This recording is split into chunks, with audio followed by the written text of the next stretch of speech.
China is bracing for a third typhoon in just over 3 weeks, while swollen rivers, saturated soil, and widespread flooding already stretch emergency systems. At the same time, China faces growing pressure in artificial intelligence, a renewed confrontation in the South China Sea, and questions about whether strategic competition is becoming a national vulnerability rather than a temporary challenge. China normally presents itself as a country capable of absorbing shocks. It has built enormous industrial capacity, invested heavily in advanced technology, and positioned itself as a major scientific and geopolitical power. But the latest developments reveal something different. Multiple crises are arriving simultaneously. Natural disasters are threatening economic activity. The technology rivalry with the United States is intensifying, and maritime tensions are once again pulling regional powers into direct confrontation. And this is not one isolated event. It is a convergence. The first warning sign is unfolding in southern and eastern China. Authorities are preparing for what could become the country's third typhoon in just over 3 weeks. China's top flood control authority has already convened an emergency intra-agency meeting ahead of the season's expected 12th named storm. A tropical depression east of the Philippines is forecast to strengthen while moving toward the northeastern South China Sea. If it reaches typhoon intensity, it will be named Null. Forecasters expect the storm to approach Hong Kong before making landfall between Guangdong and Fujian, potentially carrying sustained winds of around 120 kilometers per hour. The concern is not just the strength of the storm. It is the condition of the country before the storm even arrives. Large areas are already vulnerable because of widespread flooding, saturated soil, and swollen rivers. Significant rainfall is also forecast across the Pearl, Yangtze, and Sewa River basins. Smaller rivers could breach warning levels. Authorities have ordered Guangdong and Guangxi to prepare for a worst-case scenario. Emergency measures include evacuating high-risk communities, inspecting reservoirs and levees, protecting transport and utility infrastructure, and placing rescue teams on standby. Those are not routine precautions. They are preparations for compounding risk. China has already experienced what repeated disasters can look like. Typhoon Bavi forced the evacuation of nearly 2 million people and caused extensive damage. Days earlier, Typhoon Maisak triggered devastating flooding in Guangxi that killed dozens, destroyed homes and crops, and forced tens of thousands of residents to evacuate. Now another storm could arrive while the effects of previous disasters are still being felt. Flooded factories, damaged infrastructure, destroyed crops, and lost livestock threaten to erase billions of dollars in commercial activity. Inadequate warnings and uneven compensation also risk pushing vulnerable rural communities further into poverty. The danger is no longer only physical. It is economic. And while China faces pressure from nature, it is simultaneously confronting escalating pressure in technology. The global AI race has become another arena of strategic competition. Chinese regulators are reportedly considering restrictions on overseas access to advanced artificial intelligence technology, including downloadable model weights, strategic training data, and domestically designed semiconductors. Discussions have reportedly involved companies including Alibaba, ByteDance, and DeepSeek. Regulators have considered limiting transfers of important training data and preventing foreign users from downloading the weights underlying powerful Chinese models. Overseas users could still access models through controlled online services, allowing companies to sell AI technology internationally without surrendering the underlying intellectual property. China is also considering preventing overseas chip makers, including TSMC and Qualcomm, from producing advanced semiconductors designed by Chinese companies such as Huawei, Alibaba, and ByteDance. Foreign acquisitions of strategically important Chinese technology companies could face additional scrutiny as well. These discussions stand in contrast to Beijing's public emphasis on openness and international AI cooperation. Chinese officials have promoted open-source development while criticizing Western allegations that Chinese laboratories rely on distillation from American models. But Washington is increasing pressure at the same time. Treasury Secretary Scott Bessent said China's open-source models would be examined for evidence of intellectual property theft, warning that sanctions remain possible. That brings us directly to Kimi AI and Moonshot AI. The United States is reportedly considering possible action against Moonshot AI following allegations surrounding its Kimi K3 model. Treasury Secretary Scott Bessent said sanctions and placement on the Commerce Department's entity list were under consideration.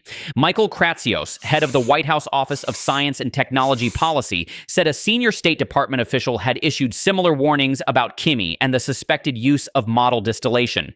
Kratsios accused Moonshot of operating a sophisticated platform that extracted knowledge from American models while switching access methods to avoid detection. He also alleged that the company obtained servers containing NVIDIA's advanced GB300 chips and accessed additional GB300 hardware in Thailand, potentially for model training. Moonshot has not publicly provided detailed evidence about Kimi K3's training infrastructure. The controversy has divided Silicon Valley. NVIDIA CEO Jensen Huang defended open models, arguing that downloadable systems can be inspected, customized, and operated securely. OpenAI President Greg Brockman described Kimi K3 as pretty good, but said it was too early to determine whether Moonshot had improperly distilled American models. Yet the political risk is growing. If U.S. officials convince President Donald Trump that Chinese laboratories are appropriating American technology and potentially undermining confidence in the U.S.-led AI boom, sanctions could become increasingly likely. Technology competition is no longer just about innovation. It is becoming a question of access, restrictions, and national strategy. China's leadership is also trying to strengthen another strategic sector: technology finance. State-linked buying and promises of institutional support triggered a major rebound in Chinese technology shares. The Shanghai Composite closed 1.8% higher. The Shenzhen Composite surged 4.8%. Technology-heavy indices posted even stronger gains. The rally followed signs that Beijing's so-called national team of state-backed investors had intervened directly after weeks of plunging stock prices.